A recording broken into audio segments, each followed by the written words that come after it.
പ്രിയനായ നമ്മുടെ അധ്യക്ഷൻ ഫാദർ ജോസ് തോമസ് കോയിക്കൽ, ബഹുമാനനായ നമ്മുടെ ജനകീയ MLA KJ Maxi, father PD Thomas, standing committee ചെയർപേഴ്സൺമാരായ ഷീബാലാൽ VA ശ്രീജിത്ത്, എൻ്റെ സഹപ്രവർത്തകൻ ഇവിടുത്തെ കൗൺസിലർ കൂടിയായ സോണി K ഫ്രാൻസിസ്,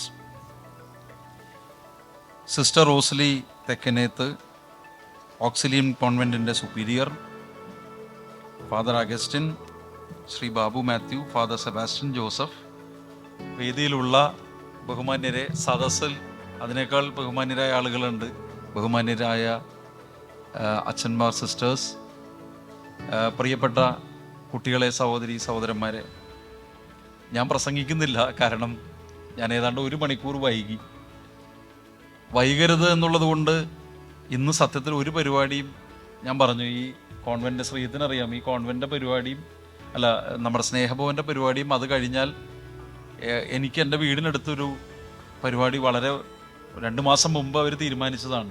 അപ്പോൾ അതുമാണ് വച്ചിരുന്നത്. പക്ഷേ ഇതാണ് ഞങ്ങൾ പൊതുപ്രവർത്തകർക്ക്, പ്രത്യേകിച്ച് മേയർ MLAക്കൊക്കെ വരുന്ന ഒരു പ്രശ്നം. MLAക്ക് അത്രയും വരില്ല.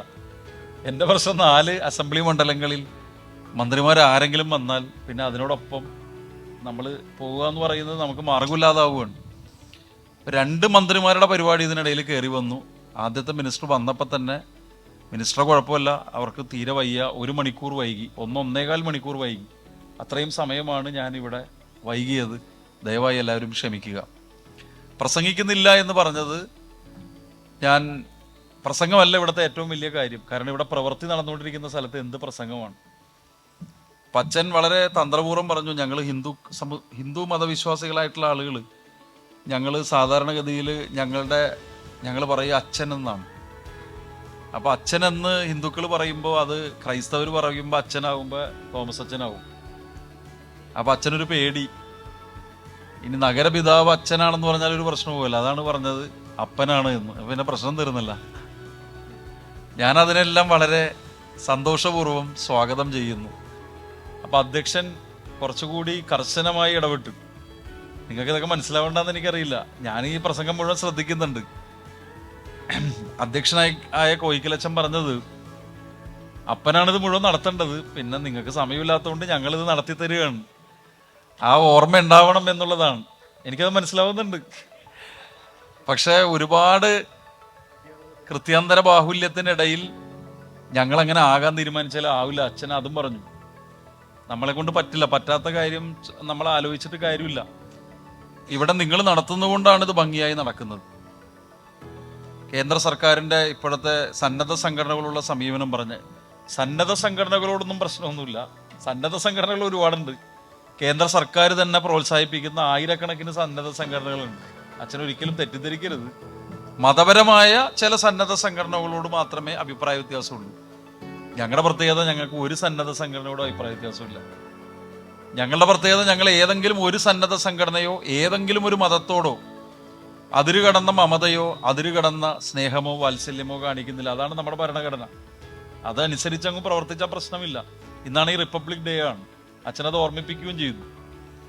അപ്പം എനിക്ക് പറയാനുള്ളൊരു കാര്യം, 50 വർഷക്കാലം നമ്മുടെ നഗരത്തിലെ കുഞ്ഞുമക്കളെ നോക്കി വലുതാക്കി അതിൽ പലരെയും സമൂഹത്തിൻ്റെ നല്ല നിലയിലേക്ക് എത്തിച്ച അച്ഛന്മാരോട്, ഡോൺ ബോസ്കോവിനോട്, ഇവിടെ ഈ സ്ഥാപനത്തിനെ പിന്തുണയ്ക്കുന്ന മുഴുവൻ നല്ല മനുഷ്യരോട് കൊച്ചി നഗരത്തിന് വേണ്ടി മേയർ ആദ്യമായി ഹൃദയപൂർവ്വം നന്ദി പറയുന്നു.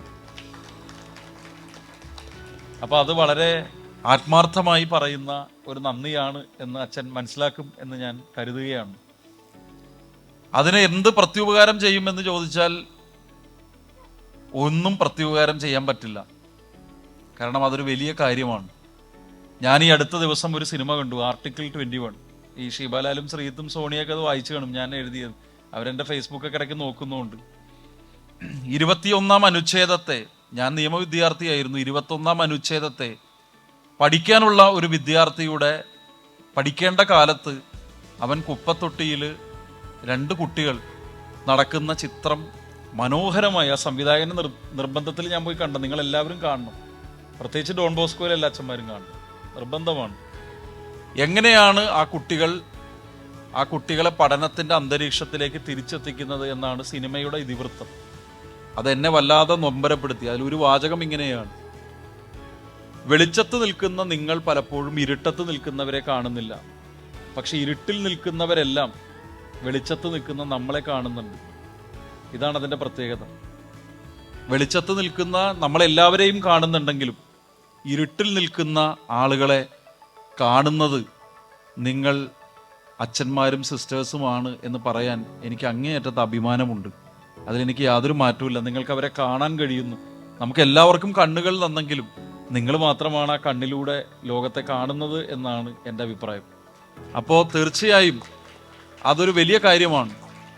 നമുക്ക് പലതരത്തിലുള്ള സിദ്ധാന്തങ്ങളും കാര്യങ്ങളൊക്കെ പറയാമെങ്കിലും ഇതാണ് ഏറ്റവും വലിയ കാര്യം.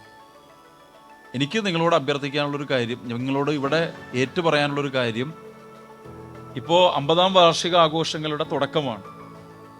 ഈ ആഘോഷങ്ങളുടെ മുഴുവൻ പരിപാടികളുടെയും ഉത്തരവാദിത്വം നിങ്ങൾ നടത്തണം. പക്ഷെ അതിൻ്റെ സാമ്പത്തികമായും അതിൻ്റെ പിന്നിൽ നിൽക്കുന്ന എല്ലാ കാര്യങ്ങളും കൊച്ചി നഗരസഭ ചെയ്യും എന്ന് ഞാനിവിടെ ഈ 50-ാം വർഷത്തെ ഉദ്ഘാടന സമ്മേളനത്തിൽ അറിയിക്കുകയാണ്. നമുക്ക് ഗംഭീരമായി തന്നെ നമ്മുടെ സമാപന സമ്മേളനം ഉൾപ്പെടെ വളരെ ഭംഗിയായി നടത്താം. 2, ഇവിടെ ബഹുമാനനായ MLA കുട്ടികളുടെ അടിസ്ഥാന സൗകര്യം, ഈ അച്ഛൻ പറഞ്ഞ കിച്ചൻ്റെ ഒക്കെ കാര്യം ഇവർ ജനകീയ ആസൂത്രണത്തിന്റെ ഫണ്ടിൽ ഉൾപ്പെടുത്തിയിട്ടുണ്ട് അല്ലേ ശ്രീത്? കുറച്ച് കാര്യം ചെയ്യുന്നുണ്ട്. ഒരു കെട്ടിടം നമുക്ക് ആവശ്യമാണ്. MLA എന്നോട് പറഞ്ഞത് അവർ ചോദിക്കുന്ന എമൗണ്ട് വളരെ വലുതാണ്. MLAയുടെ ഇരിപ്പ് കണ്ടില്ലേ?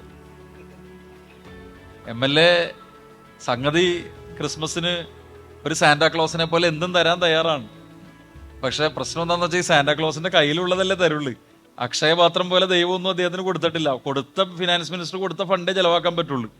അപ്പൊ അദ്ദേഹം എന്നോട് പരിമിതി പറഞ്ഞു, മേറെ നമുക്കൊരു 10-80 ലക്ഷം, അങ്ങനെയല്ലേ പറഞ്ഞത്? അല്ല, ഞാൻ വളരെ ശ്രദ്ധിച്ചാ നോക്കണത്. അതെ, 10-80 ലക്ഷം രൂപ അദ്ദേഹം ചെലവഴിക്കാം എന്നാണ് അദ്ദേഹം പറഞ്ഞത്. ബാക്കിയുള്ള മുഴുവൻ പണവും കൊച്ചി നഗരസഭ തന്നെ കണ്ടെത്തും എന്ന കാര്യവും കൂടി മേയർ എന്ന നിലയിൽ ഞാനിവിടെ അറിയിക്കുകയാണ്. അപ്പോൾ ഈ 50-ാം വർഷത്തിൽ അതിൻ്റെ ഒരു പരിപാടി സ്കീം ചെയ്ത് വന്നാൽ അതിൻ്റെ ബാലൻസ് കാര്യങ്ങൾ തീർച്ചയായിട്ടും അച്ചോ നമുക്ക് ചെയ്യാം. ഞാൻ ഇതിനു മുമ്പ് വന്നിട്ട് പോയതാണ്. കോവിഡിൻ്റെ കാലത്ത് നമ്മൾ കേക്കൊക്കെ മുറിച്ചങ്ങ് പോയതാണ്. 2 തവണ വന്നെന്ന് എൻ്റെ ഓർമ്മ. പിന്നെ ഒരു തവണ കല്യാണത്തിന് വേറെ, പിന്നെ ഒരു തവണ ഇവിടെ നിന്ന് പോയ ആളുകളുടെ എല്ലാവരുടെയും കൂടി ഒരു സ്നേഹസംഗമത്തിൽ പങ്കെടുത്തു.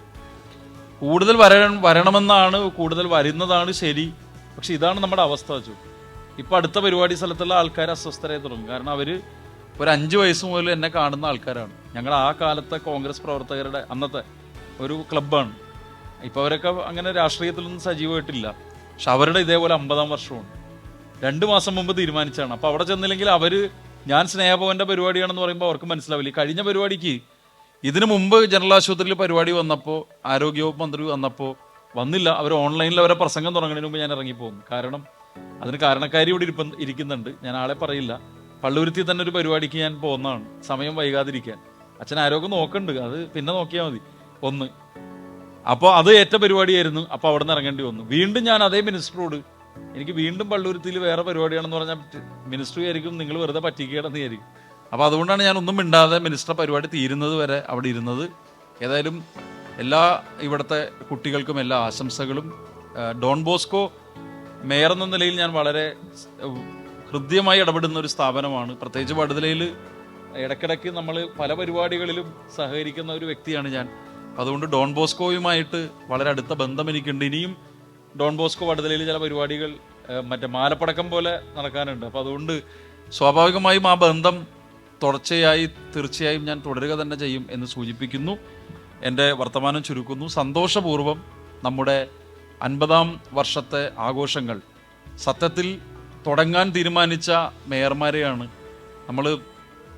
റിലീഫ് സെറ്റിൽമെൻ്റ് അനക്സിൽ ശ്രീ സോഹൻ്റെ പങ്ക് പറഞ്ഞതുപോലെ ശ്രീ അംസക്കുഞ്ഞിൻ്റെ പേര് ഇവിടെ പരാമർശിച്ചുകൊണ്ട് ഒരു വാക്ക് ഞാൻ പറയാം. ഇത് ശ്രീ മാക്സിക്ക് അറിയുമെന്ന് എനിക്കറിയില്ല, അറിയുമെന്നറിയില്ല. ശ്രീജിത്തിന് അറിയുമെന്നറിയില്ല, സോണിക്ക് അറിയുമെന്നറിയില്ല, ഷീബാലാൽ എന്തായാലും അറിയില്ല, സോണിക്കും അറിയില്ല, ശ്രീജിത്തിനും അറിയാൻ സാധ്യതയില്ല. മാക്സിക്ക് അറിയാമെങ്കിലേ എനിക്ക് സംശയമുള്ളൂ. ശ്രീ അംസക്കുഞ്ഞ് എന്നോട് വലിയ അടുപ്പം ഉണ്ടായിരുന്ന ഒരാളാണ്, അത് മാക്സിക്ക് അറിയാം. അദ്ദേഹം രാജിവെച്ചിട്ടാണ് പണ്ട് ഞാനൊരു സ്റ്റാൻഡിങ്. അദ്ദേഹം പെട്ടെന്ന് രാജിവെക്കുന്ന ആളല്ല. ഈ അംസക്കുഞ്ഞിനൊരു പ്രത്യേകത ഉണ്ടായിരുന്നു, ആരും കാണാത്തൊരു മുഖം. അദ്ദേഹത്തിൻ്റെ വീട്ടിൽ ഒരു 10-13 കുട്ടികൾ സ്ഥിരമായി താമസിച്ചിരുന്നു. അറിയാമോ മാക്സിക്ക്? ഒരു 13 കുട്ടികൾ സ്ഥിരമായി അദ്ദേഹം അവിടെ താമസിപ്പിച്ചിരുന്നു. അവർക്ക് ഭക്ഷണം കൊടുത്തിരുന്നു. അവരെ കാര്യമായ എല്ലാ കാര്യങ്ങൾക്കും അയക്കുമായിരുന്നു. അതിനുള്ള ഫണ്ട് അദ്ദേഹം പലതരത്തിൽ സ്വരൂപിക്കുമായിരുന്നു. ഇങ്ങനെല്ലാം പ്രത്യേകതയുള്ള ആളായിരുന്നു. അന്നത്തെ മുസ്ലിം ലീഗ് നേതാവായിരുന്ന ശ്രീ KM ഹംസക്കുഞ്ഞ്, മുൻ മേയർ. അപ്പോൾ അവരൊക്കെ അന്ന് ചെയ്ത കാര്യങ്ങൾ ആലോചിച്ചാൽ ഒന്നും ചെയ്യുന്നില്ല എന്നുള്ളതാണ് യാഥാർത്ഥ്യം. അതുകൊണ്ട് അവരെല്ലാം സല്യൂട്ട് ചെയ്യാൻ കൂടി അവസരം ഉപയോഗിക്കുന്നു. നന്ദി, നമസ്കാരം. ജൂബിലി ആഘോഷങ്ങൾ ഉദ്ഘാടനം ചെയ്യുകയും മനോഹരമായ ഒരു സന്ദേശം നൽകുകയും ചെയ്ത ബഹുമാനപ്പെട്ട മേയറിനെ ഞങ്ങളുടെ ഒരു സ്നേഹോപകാരം ബഹുമാനപ്പെട്ട പ്രൊവിൻഷ്യൽ ഫാദർ ജോസ് തോമസ് കോയിക്കൽ നിന്ന് സ്വീകരിക്കുവാൻ ക്ഷണിക്കുന്നു.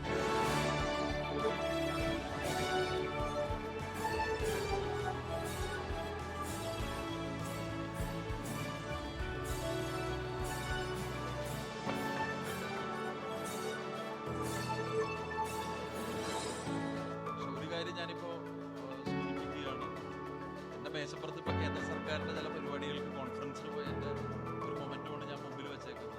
അപ്പൊ അത് ബാക്കിലേക്ക് മാറ്റിയിട്ട് ഇനിയുള്ള 2 വർഷവും സ്നേഹഭവന്റെ 50 വർഷത്തെ ഈ മൊമെന്റം തീർച്ചയായും കൊച്ചി മേയറുടെ ഡെസ്കിൽ ഏറ്റവും മുമ്പിലായി വയ്ക്കും എന്നറിയിക്കുന്നു.